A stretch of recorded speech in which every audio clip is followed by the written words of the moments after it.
Tādi paliki kopš 2013. gada nav bijuši. Un, ticiet vai ne? Tā ir brasla.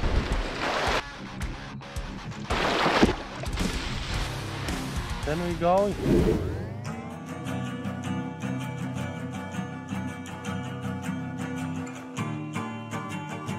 Brasla, kuras kopgarums ir 69 km ar plus mīnus 2 km, kā kurā avotā sāk savu tecējumu no Anspuru purva pie Pociem. Vidējais kritums 1 metrs uz kilometru, kas nav daudz, bet pietiekami, lai upe tecētu. Pirmo trešdaļu upe regulēta, kur sevī ietver gan upes straujāko posmu pēc krituma metriem, gan dažas garlaicīgas sekcijas lēnas meliorētas upes izskatā.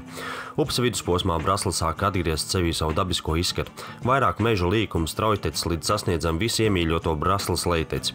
Lejpus Rīga Valmieras šosejas tiek uzskatīta par vienu no Latvijas mazupju dabas pērlēm, kā arī Latvijas populārākajiem laivu maršrutiem. Šī nav mana pirmā reize uz upes, taču no paša sākuma vēl nav laivots. Godīgi sakot, es pat nezinu, vai kāds no šejienes ir mēģinājis kādreiz to darīt. Ir 25. marts, savus video ceļojumus neesam marta beigās braukuši, bet tas pavasars ir tāds, kāds viņš ir. Brasla ir viena no tām upēm, kas netek īpaši daudz cauri ezeriem, tāpēc viņi ir iespējams laivot, jo visi ezeri vēl cieš. 2 dienas. Nu, vienā dienā to nav iespējams izdarīt, laikam. Pagaidām vēl tikai stumēta laiva, vēl nav braucams grāvīts. Sākam savu 2 dienu braucienu. Un šeit sākam viņš mazliet atsauc atmiņas par mūsu skaisto Abavas sākumu, bet šeit pat ūdeņš šoreiz ir vairāk. Šodien jānobrauc ir 45 km. Tas principā līdz straupē.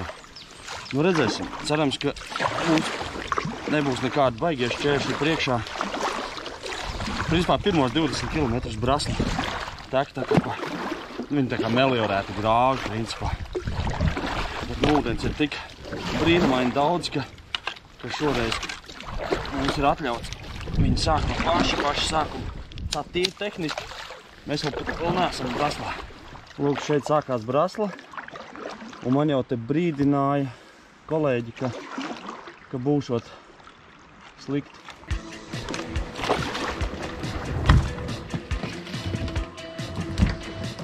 Pirmie kaut kādi, nezinu, metri. 150, 200 ir varonīgi pieveikti. Un jau padusis slāpjas. Sākumā ticās, ka būs kādu laiciņu jākāp jārā. Bet šobrīd esmu izvēlējušies vilkšanas taktiku. Tā iet ātrāk un mazāk enerģijas patērējumi. Tikko tas posmiņš būs jāpačakarējās. Bet ķeksis, ka no sākuma es sācis upi. Jā, būs. No jā, vēl ir jāceļš. No jau bez problēmām. Forši iesildīšanās bija.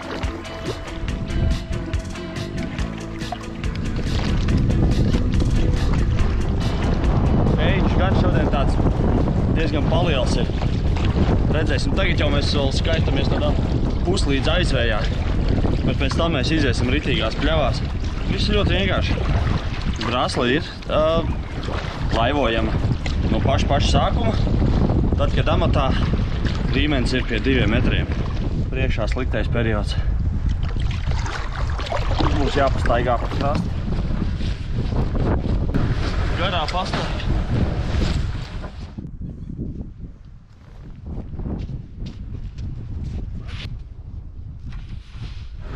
Nepārš brīlēļ. Tu pie 300 metru vilciens. Mēs to loģistiku uztaisījām tādu, ka mēs šodien braucam.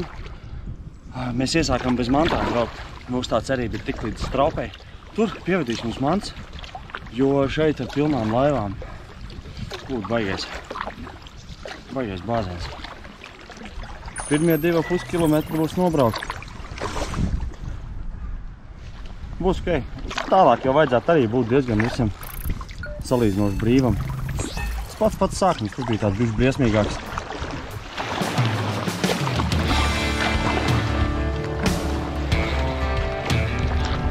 Vispār jau Braslai tas vidējais kritums ir kaut kas ap 1 metru bišķiņ laikam tur pāri ir. Nav slikti, normāli. Tas nozīmē, ka strauma vairāk vai mazāk ir visu laiku. principā jau pēc pirmajiem 3 kilometriem ir tā, ka pa ūdens daudzumu taču vairs nav jāuztraucās. Tagad tikai tik cik būs tie koki.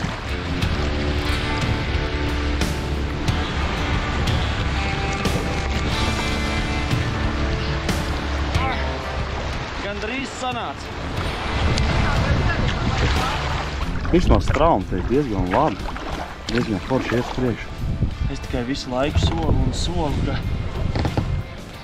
ka tūlīt iziesim pļavās un šķēršļi vairs nebūs. Kā nevar sagaidīt to brīdi, tā nevar. Es pats diezgan bieži šādos momentos uzdod sev jautājumu, vai man tiešām šis pēdiņās fetišs ir vajadzīgs.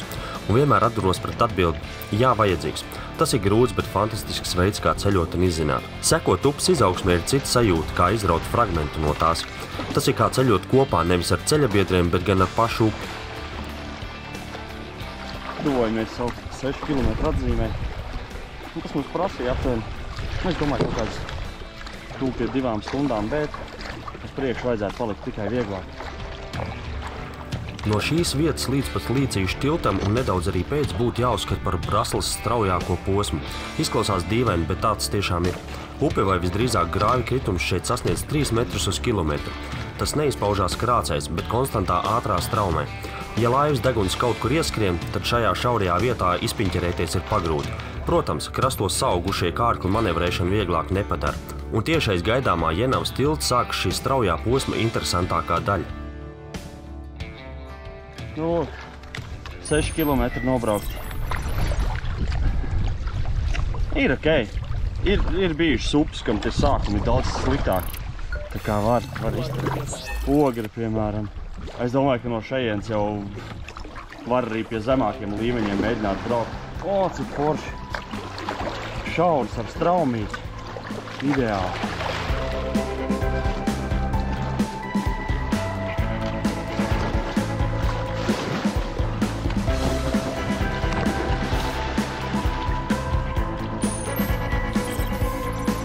Tiltiņš ar mazu krācīgu. Ideāli.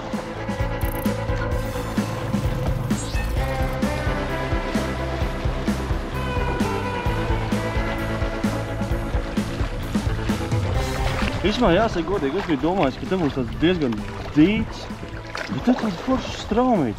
Te ir ko darīt, bet laikam jau pie šitāda līmeņa katras grāvas ir braucams un interesants. Upe ir izgājusi atklātās pļavās. Tās krasti ir tīri, līdz ar to nebraucamu šķēršļu kādu laiku nav manīgi, un gaidāms, ka tuvākajā laikā no laivām jākāpj ārā nebūs. Taču tas nebūtu nepadara laivošanu laisku un bezatbildīgu.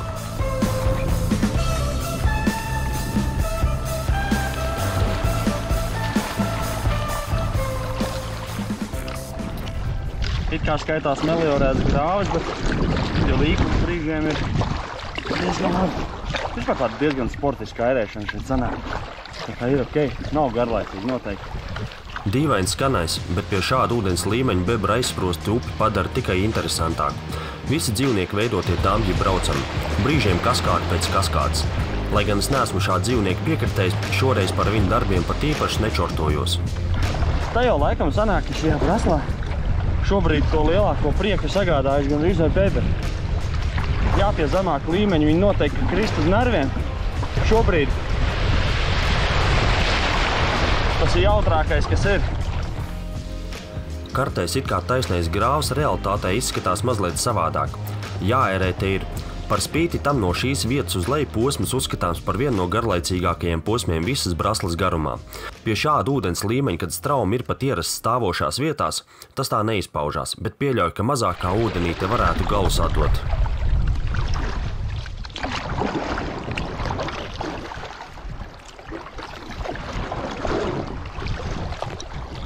Esam veiksmīgi sasnieguši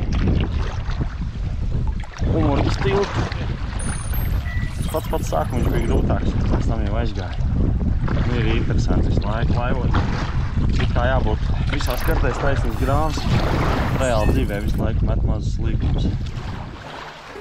Principā, priekšā ir aptuveni 10 km posms, ko man gribētos nodēvēt par Braslas neizteiksmīgāko posmu. Straumi ir, tad nav, ainava īsti nekāda. Ja ieiet upe mežā, tad tas tāds pašķidrs. Umurgas Stalbas ceļš.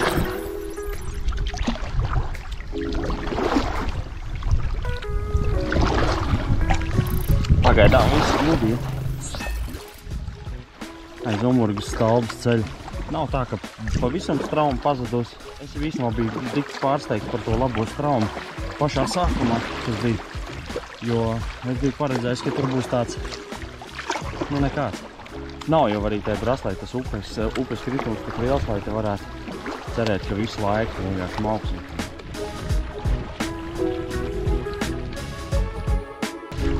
Esam pie Roperbeķa tilta tikuši. Nu, šitais posmiņš no Umurgas Stalbas, ir principā no Umurgas tilta līdz šejienei. Vienkārši 3 kilometri pa paskrēju vienkārši nemanām. Nu, šobrīd šo noteikti var nosaukt par visgarlaicīgāko posmu. Braslā plats, meliorēts, grāvis, bet var lasīt kilometrus. Arī tas nav maz, jo ja mums šodien tie 45 jānoairē, arī širāds posms ir svētīgs. Atgādinājums, pa kuriem mēs braucam. Vispār jau man vajadzētu būt uzmanīgākam ar saviem spriedumiem par garlaicīgas upes posmiem un ainavas esamību vai gluži pretēji neesamību. Esmu ievērojis, ka cilvēki to bieži mēdz uztver sāsināti, jo esmu viņu piemājas grāvi nosaucis par, jā, tieši tā par grāvi. Atkal viens tāds posmiņš, kas bišķi čakarē smadzenes. Polīdz iegāja mežā kā uzreiz. Gatavs, Anni. Arvien vairāk paliek skaidrs, cik šis brauciens varētu būt grūts pie zemāka līmeņa. Un mēs vēl nebūtu nesam nonākuši kokiem aizkritušākajā upes posmā, lai gan kopumā Brasla ir uzskatām par diezgan sakoptu upi. Tilts pie Pīpariem. Būsim 19 kilometrus noairējuši. Nu, tagad varētu būt, ka pēc šitā tilta būs viens no smagākajiem posmiem. Tas iepriekšējais tilts, tā ir tā augstākā vieta, no kurienes es sācis braukt Braslu. Un pirms gadiem daudziem šitais posms līdz nākošajam tiltam aptuveni ir 3 kilometri. Ir vajag stiktais. Bet man ir cerība, ka pie šī augstā ūdens līmeņa mēs tur kaut kā izvirposim cauri bez īpašām sāpēm. Šoreiz tas ūdens līmenis ir nesalīdzinām augstāks, kāds tas bija toreiz. Ja te būtu zemāks līmenis, te būtu ausis.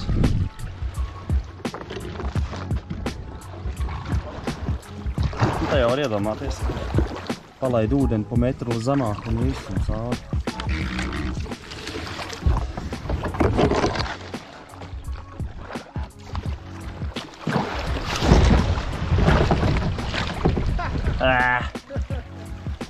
Tāds pavisam skaidrs jau priekšstats pupu šādā līmenī parasti neveidojās.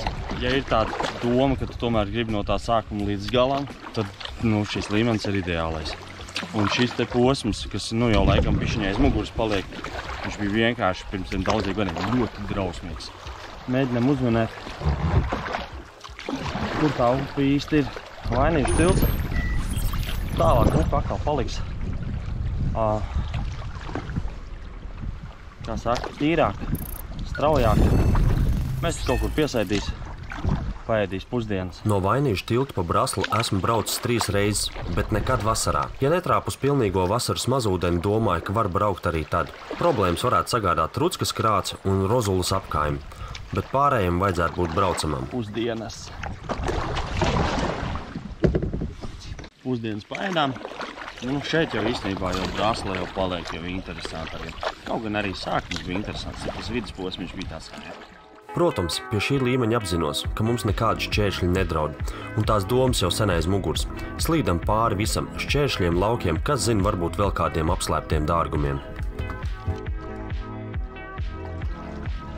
Te aiz Vainišiem vispār tāda mierīgā garā var airēt, bez īpašas piepūles. Forši arī laiciņš paliek labāks, gan siltāks, gan brīžam, kad saulīt kaut kādu uzspīd. Ir forši, ir patīkami.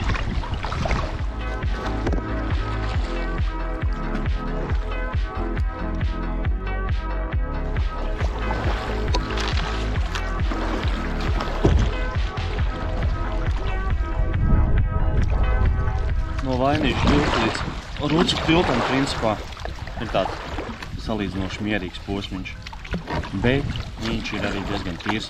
No Vainižu tilta ir braukts arī ne tādos trakākajos palos. Un viņi braucam, no turienes var sākt. Ja ir vienreiz apriebies sākt no tās stalpas vai no straupas, aiziet un dabūsiet vēl papildus 20 km brāslas. Esam šodien 29 km noērējuši. Tur ir viena liela krāca, tāpēc piebrauksim, paskatīsimies sākumā. Viņi jau bija pie mazāka līmeņa kādreiz. Nu, tāda diezgan braši. Bet jāsās, varbūt jau, ka beigās tur nemaz nebūs tik traki. Tā arī ir. Ūdens ir tik daudz, ka tur nav ko lūkot un jāmetas iekšā. Šī ir krāts, kas sazina, kā varētu izskatīties vasaras laikā. Bet tā ir tik īsa, ka pat krāts apnešana nebūtu pārāk sāpīgs jautājums gadījumā, ja tā nebūtu braucama. Un līdz pat Rozulas apkārtnē šeit vairāk straujas vietas nemaz nav. Upe ir mierīga un viegli braucama. Izteiksmīgāk paliek upes krasti, kuros vietām pietuvojas stāvkrasti. Tuvojamies Rozulai. Te straumīte arī paliek lielāka. Te tikai nevar saprast, vai tad var izbraukt vai nevar. Pie mazāka līmeņa šeit upē veidojas vairākas salas. Tas ir pirmais indikators, ka Rozula nav aiz kalniem. Parasti no upes ārā rēgojas lielu akmeņu muguras, dēļ kuriem tāda pilnīga atpūtas ērēšana nesanāk. Abiem krastiem pietuvojušies stāvkrasti, kas pēc Rozulas no upes atkal atkāpjas. Pat gribētos apgalvot, ka no Ruckas līdz Rozulas tiltam iespējams interesantākais posms no laivošanas perspektīvas līdz pat Mārkulīčiem, kas atrodas jau pie A3 šosejas Braslas lejtecē. Ir avoti, kas saka, ka laivojums ir no Rozulas arī vasarā. Mans piedāvājums 2 tiltus augstāk no Vainižiem, bet ne pašā vasaras mazūdenī. Jau 2 iepriekš minēto vietu dēļ. Būs jauni iespaidi, pieredze un papildus piedzīvojums. Te gan noderētu pareizi izvērtēt savas spējas un izplānot potenciālās nakšņošanas vietas. Rozulas tilts. Esam nobraukuši šodien 33 km. Mums līdz straupei kaut kādi 10 km palikuši. Tur mēs savāksim mantas un dosimies tālāk.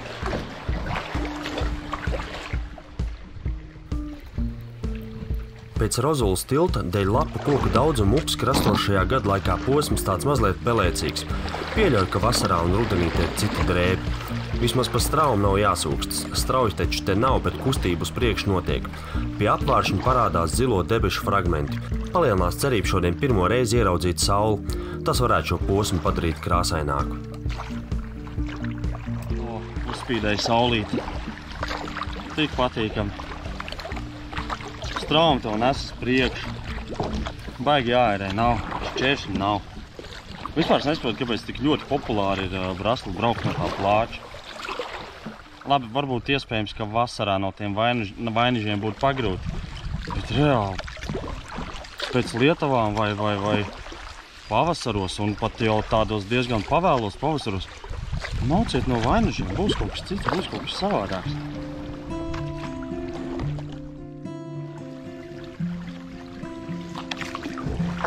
Oi, mēs tam uz plāča tiltam cauri netiksim. Būs jāapnes. Plāča tilts. Esam 40 km nobraukuši.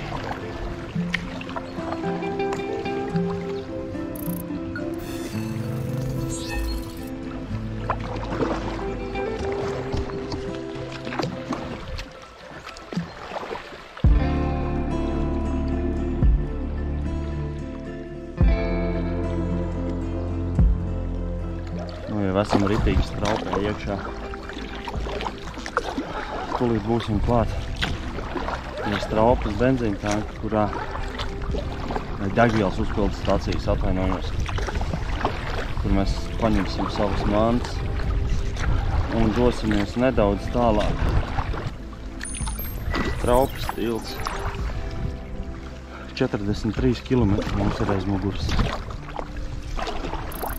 Pēc puskilometra degvielas uzpildes stacija. Straupe reiz bijusi Hanzas tirdzniecības pilsēta. Tas nozīmē, ka reiz Braslā ūdens bijis tik daudz, lai kaut kādā mērā šī upe būtu kuģojama. Savulaik vairāk kā 300 gadus Straupē bija pilsētas status, kas bija nozīmīgs apliecinājums tās nozīmībai tuvākajā apkaimē. Šodien Straupē būtu liels turismu un attīstības potenciāls, izdotos korekti atrast, kas ir spējīgi attīstīt Straupas pili. Tā, lai labumu guvēji būtu ne tikai tās īpašnieki, bet ar sabiedrību galvenokārt. Tāpat ar Straupas dzirnavām, ko neatgriezeniski sabojāja padomu ideoloģiskā stūrgalvība, būtu vieta savam stāstam.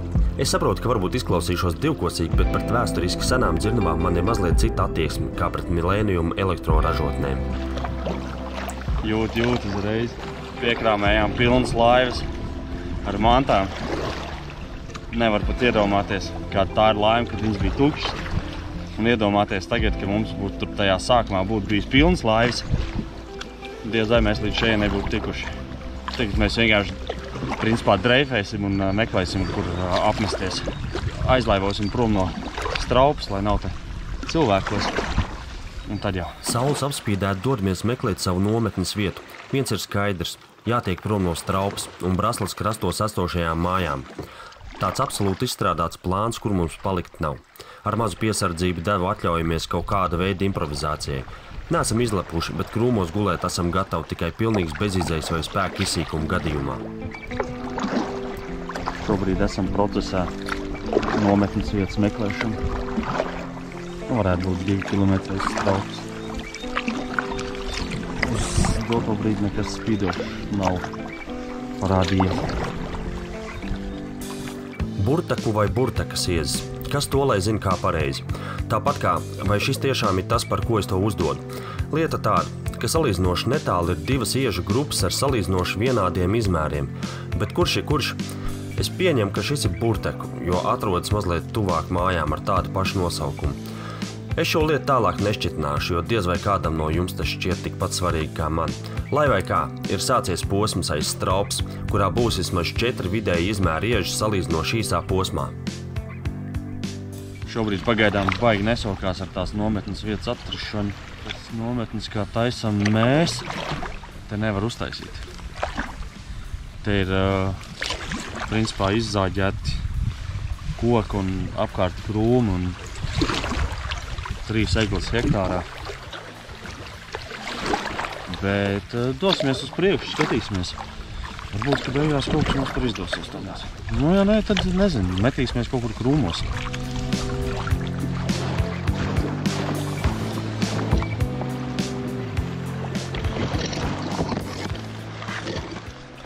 Gribam atrast te pretī klintiņām kaut ko. Kādu nometnes vietu. Cerams, ka izdosies.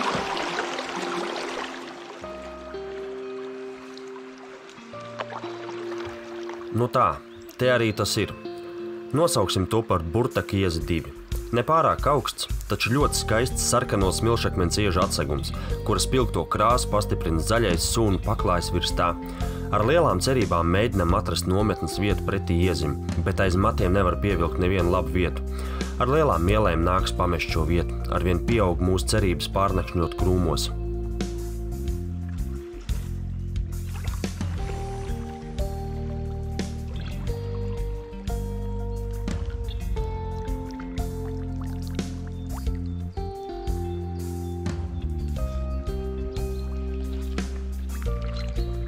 Vējiņa klints un Pazemes ezeri. Mēs te Pazemes ezeri ir tur, bet viņos, protams, ka tagad nevar tikt iekšā. Šobrīd Vējiņa klints ir varanāks par Vējiņa Pazemes ezeriem. Gluži vienkārši, jo Pazemes ezeri šobrīd atrodas zem ūdens un nav pieejami.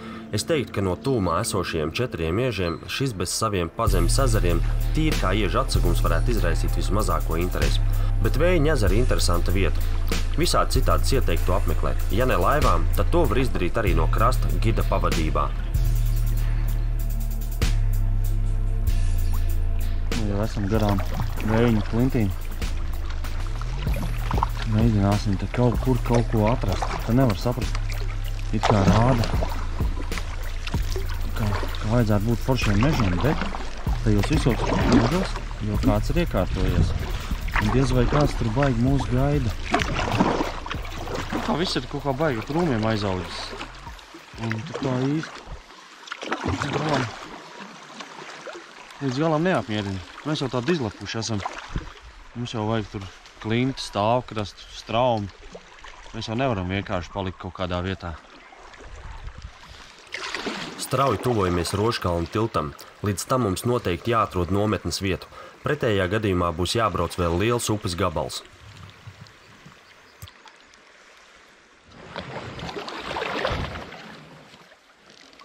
Šķiet, ka atradām. Nu, neatradām, mums īsti nav citu variants. Nebūs jāērē vēl kāds gabals. Nešķekarē roku. Tā, nu, esam nonākuši galā. Esam jau, principā, jau sataisījušies. Uztaisījuši nometnes vietu. Nu, tur tā, plus mīnus. Galvenie darbi izdarīti. Malka pietiks. Ugunskurs iekurināts. Nā, neko, es drausmīgi izbesījos to malku meklējot. Iesvīju tā, ka tagad nevar atgūties vecums. Nu, tad neko, nu. Mēs sataisīsimies, iekārtosimies. Un tad gan jau tur kaut ko arī uzpļerkstēs. Jūtamies kā cilvēki. Neviens nav nosals, neviens nav pārmirts. Vairāk vai mazāk nevienam nekas nesāp. Kaut kāds tāds vieglais vispārējais besīts ir. Bet manā gadījumā besis vienmēr nozīmē fiziskais nogurums. Es zinu, ka citiem besis skaitās, kad viņi ir neomā. Nē, es esmu ļoti labā omā. Tā. Vai tā rakstās? Nu ir, nu forši, nu pirmā Braslas diena ir galā. Nu īstenībā tie it kā 50 km ir nobraukt šodien, bet mēs ar Edgari kaut kā tā reti labi jūtamies. Edgari, kas tev likās šajā dienā? Nu, kāpēc tu tāds iznāc no upes tāds? Labais. Kad ir līmenis, straume un maz apnesienu, ko es biju rēķinājis, ka būs 100 reizes vairāk apnesienu. Tas pirmais lielais prieks man personīgi tas, kad mums izdevās to upi burtiski no 1. metra noairēt. Jā. Nu rēti, kad tā ir izdevies. Jā, mēs esam pa Braslu laivojuši tās entās reizes, bet tie pirmie 25, pat 30 kilometri, tie bija tāda jaunatklāšana. Un tur tas sākums īstenībā bija diezgan interesants. Jā, tur, kur viņi savilkās kopā, un tur spēlējāmies ar to upi. Jā, tā bija tāda pieredze, kas laikam man... Nu labi, mēs nevaram teikt, ka mēs esam vaiprātīgi tur pieredzējuši laivotāji. Nu nē, mēs neesam, mēs tad ņūņas vien esam, bet tā pieredze, ka tev tā upe ir, nezinu, metrs līdz 2 metru plata, un viņi tur tā skrien tur pa to grāvi lejā, pa tādu nebija braukts. Bebra aizsprosts, kad bija braucami, nevienā nebija jāizkāp, visas bebra aizsprosts varēja izbraukt. Jā. Tā arī bija interesanta pieredze. Ir bijis, protams, bet forši, ka tu vari, ka tev tur jākāp, jārāda, tu vienkārši vari izlaist viņas. Jā, uz tiem 50 kilometriem, super maz apnesienu. Protams, tas ir līmenis, kad amatā ir 2 metri, bieži negadās. Visdrīzāk, kad no tās pašas augšas, tikai tādos gadījumos tu vari arī cerēt uz kaut ko. Bet, es nezinu, pie kaut kāda bišķi mazāka līmeni, tu vari no kaut kāda 10. Braslas kilometra, man liekas, kašāt. Nav jau tā, kad straumu mūs pašas atnes, bija tomēr jāērē. Es biju paredzējis, ka mēs tajā straupē varētu būt ap 5 vakarā. Mēs tur bijām 3. 2 stundas apsteidzām to grafiku. Šodien tā diena bija arī tik interesanta, ka mums salīdzinoši maz pauzes bija. Mums, principā, bez tādām pauzēm, bez pusdienas laika. Parasti jau mēs arī kaut kur paņemam vairāk pauzītes. Apēdām pusdienas, tā bija vienīgā tāda pauze. Pārējās pauzes bija tur, kur bija jāvelk laiva 300 metrus pa krastu. Nē, Brasli braucam upi. Visdrīzāk, ka jūs visi zināt, ka viņi braucam. Visdrīzāk, ka jūs nezinājat, ka viņi tik augstu braucam, bet, vai arī neviens negrib mēģināt. Protams, es arī saprotu cilvēks. Kāpēc, lai tad, kad amatā ir 2 metru līmenis, kāpēc, lai cilvēks tērētu enerģiju kaut kādā Braslā? Protams, viņš brauc amata, raunis, līgatne, vēl kaut kas. Bet pamēģiniet kādreiz, nav nemaz tik sūdīgi, normāli. Un tie cilvēki, kas baidās no tā līmeņa, bet tomēr grib laivot, lūdzu, ir variants. Labs rīts. Esam piecēlušies Ir kaut kāda 8 no rīta. Parasti mēs ap šo laiku jau esam jau trasē, bet tā kā mums ir ļoti smaga diena ar 19 atlikušiem kilometriem, kas jānobrauc, tad atļāvāmies šādi. Brauksim. Braslas skaistākais posms priekšā. Vienkārši mēģināsim maksimāli izbaudīt to brīdi.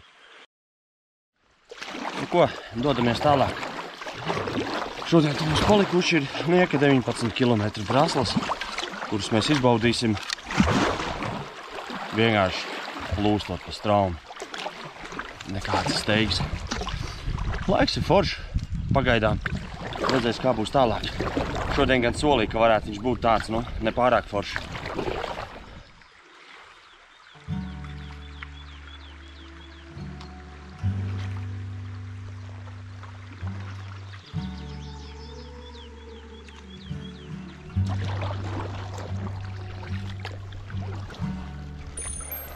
Rošu kalnu tilts. Principā mūsu nometne arī bija tur, nezinu, 500 metrus no viņa. Nu, un pēc šī tilta, un vēl pēc, maz gabaliņas, bet principā no šī tilta Braslai sākās tāds straujāks posms.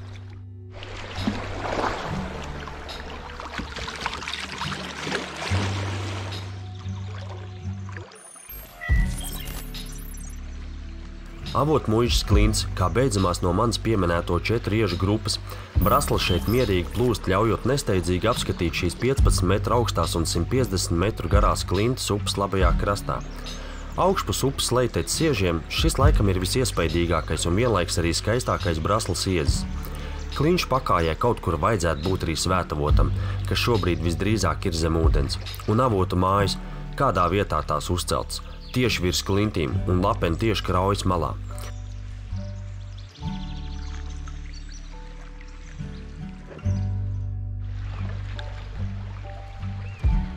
Nedaudz tālāk arī mazais avotmuižas iezis ar kārtējo Latvijas Vēlnalu, kas atkal, protams, zem ūdens. Egļu klātbūtni mazajam iezim iedod kontrastu diezgan peliecīgajā dienā.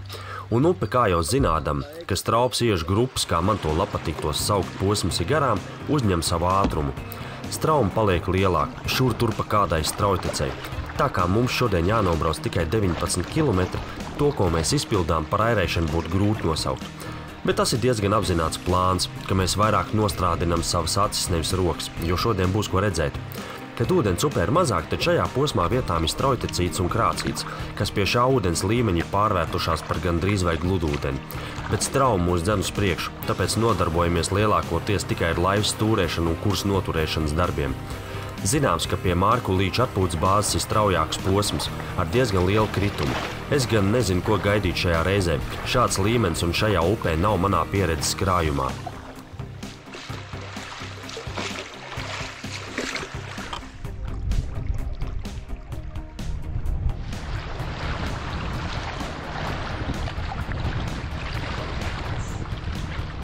Esam pie atpūtas bāzes, un tas nozīmē to, ka tūlīt principā būsim pie zivjaudzētavas uzpludinājuma.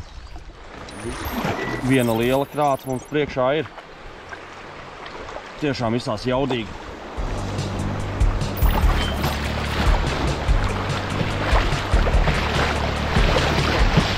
Mārku Līču krāts. Atzīšos, šo nosaukumu devis tām esmu es, jo es vienkārši nezinu, vai tām ir savs nosaukums vai nē. Ja ir, tad neņemiet mani vērā. Ja nav, tad jūs zināsiet, kā tās dēvēt. Šīs laikam ir jaudīgākās krātas uz Braslas upes, praktiski jebkuros gada laikos un ūdens līmeņos. Pie tam pāri upei vietām pārvilktie tīkli pie augstāka ūdens līmeņa liek pieņemt lēmumus par braukšanas trajektorijām jau labu laiku pirms krātas. Atslābt šeit nedrīkst.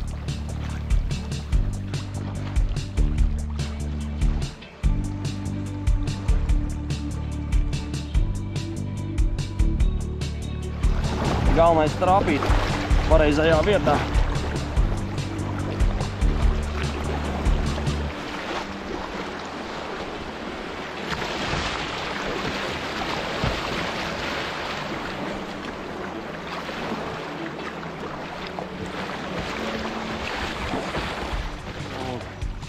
Strauma beigusies. Tas tikai liecina par to, ka mēs drīz būsim pie līdz A3 šosei. Nu, šī tā retā vieta Braslā, kur vajag brašu paērēt.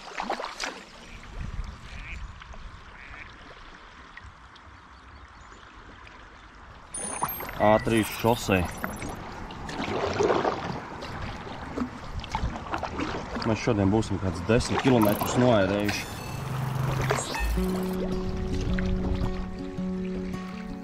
Braslas ūdenskrātuve. No šejienes sākas Braslas visskaistākais un arī populārākais upes maršruts. Tas attiecas gan uz laivotājiem, gan pārgājienu cienītājiem un, protams, kur tad bez makšķerniekiem. Gan augšpus, gan lejpus Hese to nav mazums. Aņītes garais iezis nodod Braslas upes vēsturisko tecējumu vietu. Kopumā šis iezis ar maziem pārtraukumiem turpinās vairāk kā kilometru, un daļa no tā ir lejpus aizprosta. Šis ir lielākais un iespaidīgākais Aņītes garais iezis. Pie tā ļoti bieži satupuši makšķernieki, meklējot dziļākās vietas ūdenskrātuvē. Mazliet zemāk aizprostam nost no upes ir atrodams arī Aņītes vidējais un vēl mazliet zemāk arī Aņītes augstais iezis, kuram vēl tikai brauksim garām. Tā kā ūdens te ir praktiski stāvošs, tad šeit var riņķot gandrīz mūžību, šurpu turpu. Šajā vietā var savilkt līdzības ar klintīm Lojas krastos pie Katrīnas dzirnavām. Tikai šeit mērogi ir mazliet lielāki, un šīs vietas ir tikai 20 km attālumā viena no otras.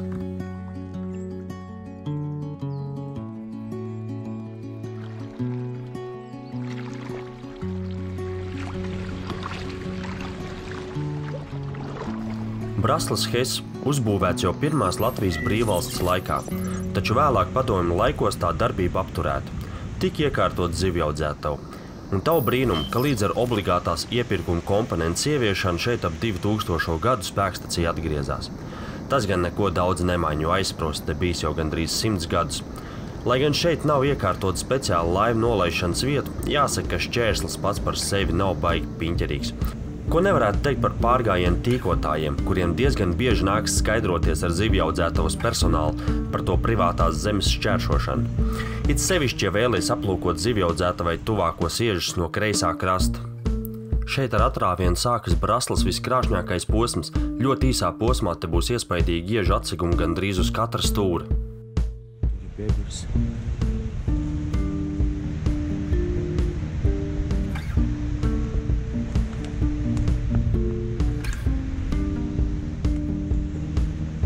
Viņš nav ievainots gadījumā. Parasti jau viņi tā neuzvedās.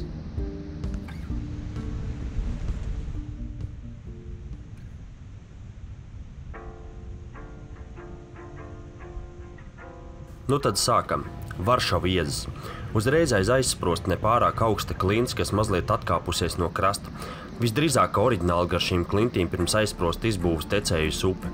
Vislabāk apskatīt mazliet paejot ar kājām pēc laivas nolaišanas vietas. Nezinātāji visdrīzāk Kraukļkalna iezis pieskaitīs pie Varšaviežu, bet tie skaitās divi dažādi, lai gan viens no otra ir 150 metru attālumā. Un ja pavisam skrupulozi, tad nemaz īsti nav iespējas pateikt, kurā vietā beidzās viens un kur sākās otrs. Šajā līmenī mēs varējām piebraukt arī ar laivu, bet parasti tas nav iespējams, tāpēc pieņemsim, ka tāda opcija nepastāv. Dažās kartēs tur ir mazs piņķers ar tām klintīm, un Kraukļkalna iezis tiek samainīts vietām ar Jāņu vārtiem. Ja vien jums nav svarīgi dokumentēt un publiskot to, tad visdrīzāk šī sajauktā informācija jūsu vizuālo vērtējumu par tām nemainīs.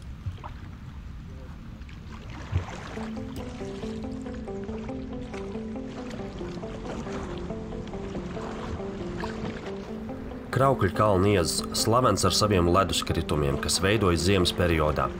Nezinu, kā šobrīd, taču kādreiz te brauc kāpēja leduscirtņiem un trenēja savu meistarību uz ledus sienām. Braslas iežu vispār ir diezgan pazīstama ar leduskritumu veidošanos. Vai šeit ir tas 20 metru augstais apsolītais iezis, kā dažos avotos piemin, nezinu. Pati nogāze var būt, taču klints diez vai. Bet tas šeit nav tik būtiski.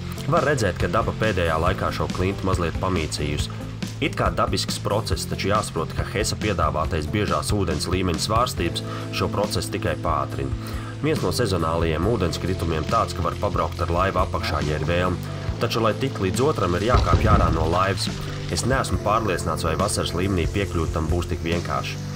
Mums šāda iespēja ir. Edgars paliek pieskatīt laivu, jo pietaulošanās iespējas šajā vietā ir tuvu nulei. Pieļauju, ka reiz te biju sala. Pēc uzbūves kaut kas ļoti līdzīgs Salacas govsalai, tikai daudz mazāk. Kas no tā palicis? Miniatūras amfiteātrs, kurā pa vidu gāžas ūdens. Kaut kāds paukšķīts uznāca. Tiek minēts, ka Brasla pavasaros esot bīstamu piesācējiem. Vispār jau jebkuru pavasaros ir bīstam priekš nepieredzējuši laivotāji. Jāsaka tā, ka Braslu nevar salīdzināt ar amatu, ne tuvu, bet ir dažas vietas, kur varbūt jāpievērš lielāku uzmanību. Pieņemsim šeit, Braslas ūdeņi skaisti ieskriens pirms Jāņvārta klintīm un triec tevi tajā iekšā. Tas nav amats lustūzes, bet gulēt te nevar. Arī mums izlekšana no straumes ar smagajām laivām bija ar mazu trīcekli pakrūtē. Ar tādu ātrumu tas vēl nebija darīts. Bet vasarā šeit viss izskatās daudz mierīgāk. Nevajadzētu baidīties.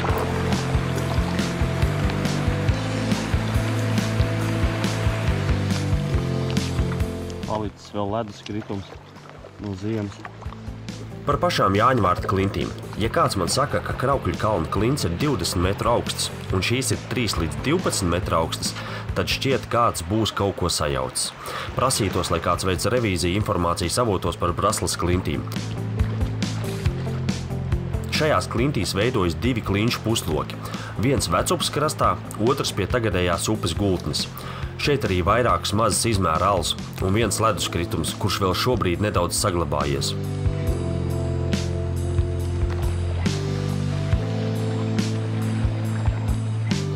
Ticiet vai nē, bet tikai šīs taisnes galā beidzās Aņīta cieža atsegumi, kas mūs pirmo reizi parādījās jau augšpus aizsprost.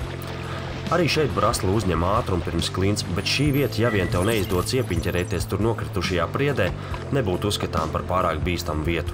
Pats iezis nav tik augsts kā nogāze. Iespējams, reiz tas nav bijis apaudzis un pretī slējusies varena klints siena. Tas tā vairāk atsaucoties uz iežu nosaukumu.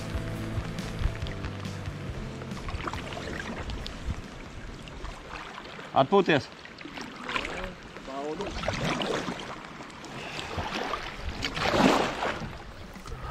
Slūniedzis.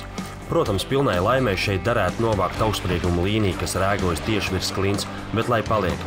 Negrib te raustīt aiz ūsām zaļās enerģijas piekritējs.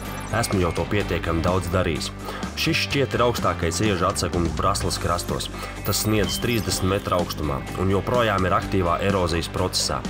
Diemžēl diezgan stiprais lietas neļauj man pavisam kvalitatīvi šo klintu nofilmēt, bet es cenšos cik spēju. Grozos, bakstos un slauku kameras objektīvu vēlreiz un vēlreiz. Mazliet kaitinoši, bet šajā brīdī nomest plinti krūmos negribas.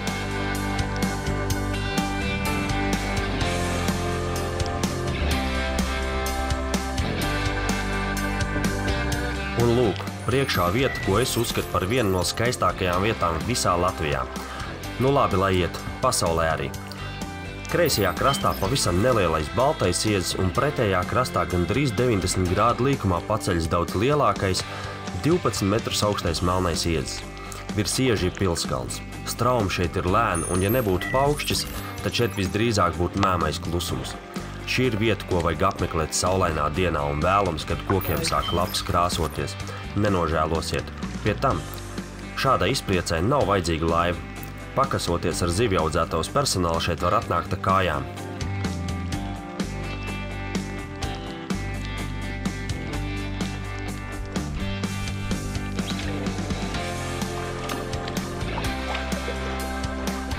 Virtekas iezis. Virtekas iezis no visiem Braslas lejtec iežiem ir vismazāk izteiksmīgais. Daba lēnām pār to ņem savu virsroku un pēc gadiem 50 iespējams no šī ieža nebūs redzams vairs nekas. Bet, lai nešķistu, ka šis iezis tā, starp citu, tad Virtekas iezi īpaši padara tas, ka tālajā 1986. gadā Guntis Seniņš atklāja tajā senas rakstuzīmes. Šeit tika atklāts vairāk kā 400 seno zīmi, tas padara šo klintu par unikālu. Kā saka, neskata vīri no cepures. Ieža vārdā ir nosaukt vienīgā nometnes vieta Braslas lejtecē. Taisnības labad jāsaka, ka tur nepiestājām, un man šobrīd nav īstas skaidrības, kādā stāvoklī tā ir. Pēdējo reizi tur piestāja pirms daudziem gadiem. Pēdējā krācīte. Pie buļu ieža. Buļu iezis. Dažos avotos tiek varonīgi piesieti 30 augstuma metri, kas drīzāk būtu attiecināms uz kopējās kraujas augstumu, ne pašas klints. Pie klints arī maza sala, un tās atakas krastā pavērs klinšu augstākā daļa. Klints siena diezgan izrobota ar vairākām nišām un mazām aliņām. Bet atgriežoties no attekas pie Braslas pamata gultnes, šeit ir ieža interesantākā daļa. Viena klints daļa atgādina lepna kunga paceltu degunu, kuram zem viņa goda ir mūs aplūkot. Un tur tepat deguna pakājai ir paliela izmēra ala, ko dēvē par Adamaiša alu. Pirms vairāk nekā 100 gadiem te tusējuši bandīti. Ala esot aizbrukusi un 1986. gadā brīvprātīgie to atrakuši. Kāda sagadīšanās? Virteks iezītajā pašā gadā kompānija ar Gunteniņu priekšgalā atrada 400 senās rakstu zīmes, kas ir 500 metru attālumā no buļu iežu. Domājams, ka mēs zinām, kas bija tie brīvprātīgie.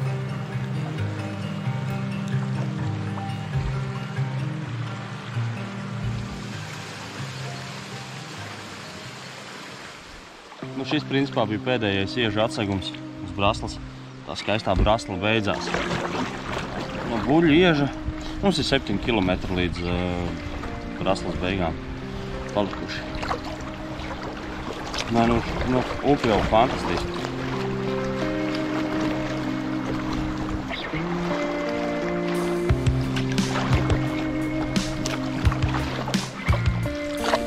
Brasla no mums atvadās ar tādu diezgan lietu.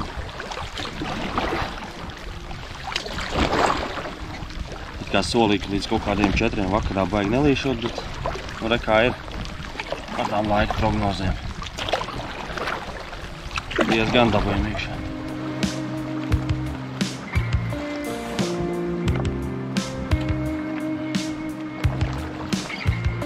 Tā arī principā pēc tā buļu ieža.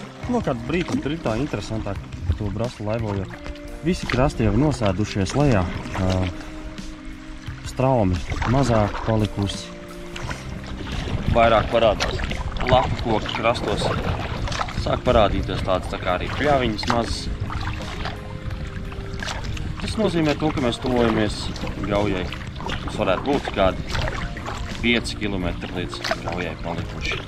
Un viņi te tā arī meandrēs principā pa pļavām.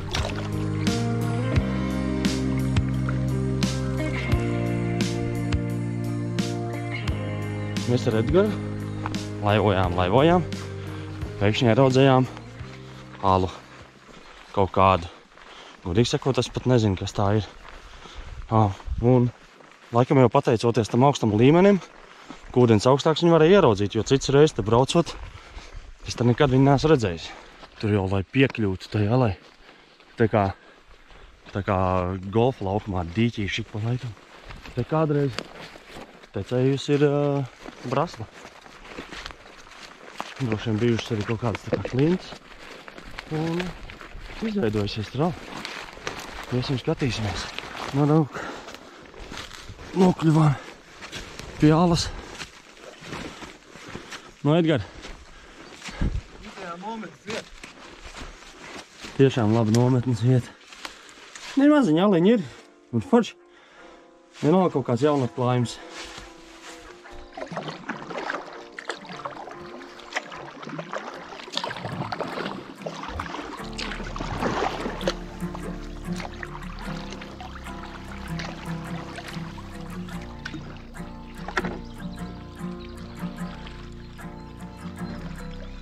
Te nu ir Gauja.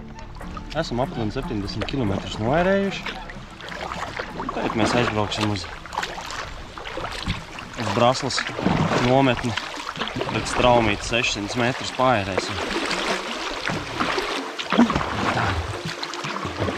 Paldies, ka skatījāties. Paldies, ka bijāt kopā ar mums. Tiekamies nākošajā reizē.